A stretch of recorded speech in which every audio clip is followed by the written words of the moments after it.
രാവിലെ തന്നെ ഇപ്പം ഇതാരെ വിളിച്ചണ മനസ്സിലായി. ആരാ നോക്കട്ടെ. യാഷാണ് കേട്ടോ വിളിച്ചിരുന്നത്. യാഷ് പറഞ്ഞത് എനിക്ക് ജസ്റ്റ് ഒന്ന് സിറ്റിക്കൊന്ന് പോകണം എന്നാട്ടോ. അതുകൊണ്ട് നമുക്ക് യാഷിനൊന്ന് കൊണ്ടുപോകാൻ പോകാം. യാഷ് എവിടെയാണ് നോക്കാം. ഓട്ടോ ഒക്കെ എന്ത് ബാലൻസ് കിട്ടണമല്ലോ. എന്താ ഇപ്പം ചെയ്യത്? എന്നെന്ത് ചെയ്യുക? ഈ ഓട്ടോക്ക് തീരെ മൈലേജ് ഒന്നുമില്ല. അതാണ് എനിക്ക് ഏറ്റവും ഈരപ്പെട്ട പ്രശ്നം കേട്ടോ. അപ്പോൾ ഇതെല്ലാം നമുക്ക് യാഷിനെ തിരഞ്ഞു പോകട്ടോ. അപ്പോൾ ഇതാ യാഷ് ഇവിടെ ഏകദേശം ഇവിടെ ഉണ്ടാവും.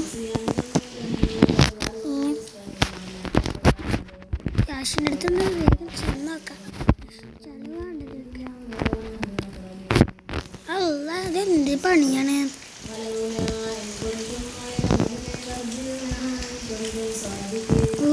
വണ്ടി പോട്ടെ. ഇതാ യാഷ് കേട്ടോ.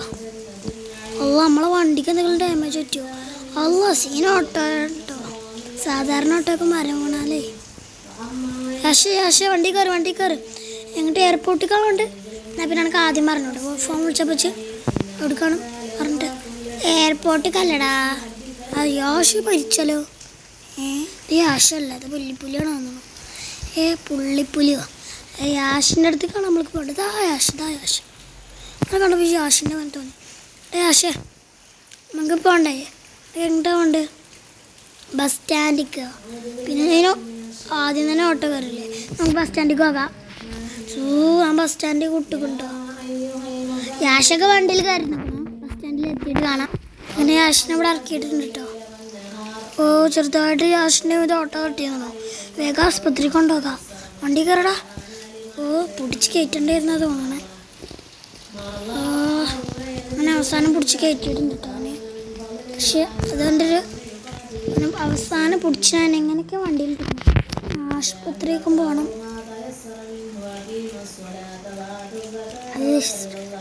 ആസ്പത്രി ഉണ്ടോ? വജ്ജും കൂടി നേരം കിട്ടണല്ലോ. ഇപ്പോൾ മോനെയും കൊണ്ട് എന്താ വല്ലാത്തൊരു ഇടങ്ങാറ് തന്നെയാണ്. എൻ്റെ മോനെ വേറെ ലെവൽ തന്നെയാണ് കേട്ടോ. എന്നാ ആസ്പത്രിയിലൊക്കെ കാട്ടി പോകുന്നുണ്ടോ? എനിക്ക് വലിയ പ്രശ്നമൊന്നുമില്ല. അപ്പോൾ യാഷിനെ നമുക്ക് ദബട ഇറക്കി വിടട്ടോ. യാഷിനെ ദബട ഇറക്കിയിട്ടുണ്ട്. ബസ് ഇപ്പോൾ കാത്തിക്കാൻ കേട്ടോ. ബസ് ഇപ്പോഴാണ് വരില്ല. നമുക്ക് ഏതായാലും പോകാം. പിന്നെ കാണട്ടോ. ഞാൻ വീട്ടിൽ പോകുക. ബസ് വന്നല്ലോ. ബസ് വന്നിക്കണു.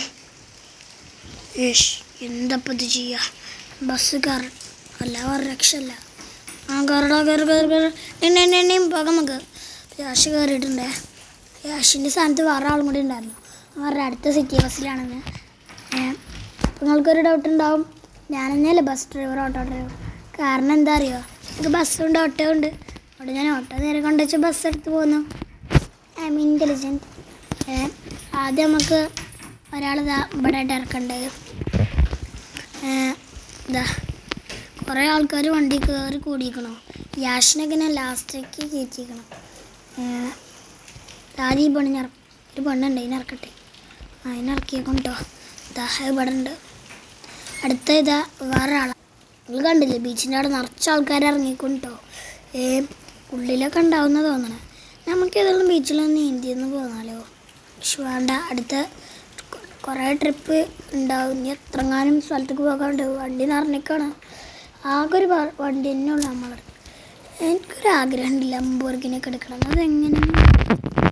നമ്മളത് പ്രൈവറ്റ് ബസ്സല്ലേ. അപ്പോൾ അത്രയ്ക്ക് പറപ്പിച്ചാനൊന്നും പറ്റില്ലല്ലോ, ഫൈൻ തരും. അപ്പോൾ ഇതെല്ലാം നമുക്ക് പോകട്ടോ. അല്ല ലംബോർഗിൻ്റെ ഒക്കെ അടിച്ചാൽ പിന്നെ അതിന് കൊടുക്കാതെ പൈസ നമ്മളെടുത്തില്ല. ഇതെന്ത് കഷ്ടം. അവസാനത്തെ ഒരു പെണ്ണിനെയും കൂടി ഇറക്കിക്കണോ. പിന്നെ അടുത്ത വീഡിയോയിൽ കാണട്ടെ. ബായ്. അടുത്ത വീഡിയോയിൽ ഞാൻ ചിലപ്പോൾ ലംബോർഗിനി വാങ്ങുന്നത് തന്നെ കാര്യമില്ല. കുറേ കാലത്തെ ആഗ്രഹമാണ് ലംബോർഗിനി വാങ്ങണത്. എനിക്ക് ഡെയിലി വണ്ടി വാങ്ങുന്നതാണല്ലോ പണി. അതുകൊണ്ട് നിങ്ങൾക്കറിയാലോ ഞാനൊരു വണ്ടി പ്രാന്തനാണെന്ന്. അപ്പോൾ അടുത്ത വീഡിയോയിൽ കാണാം. ബായ്. എല്ലാവരും സബ്സ്ക്രൈബ് ചെയ്യാൻ മറക്കല്ലേ.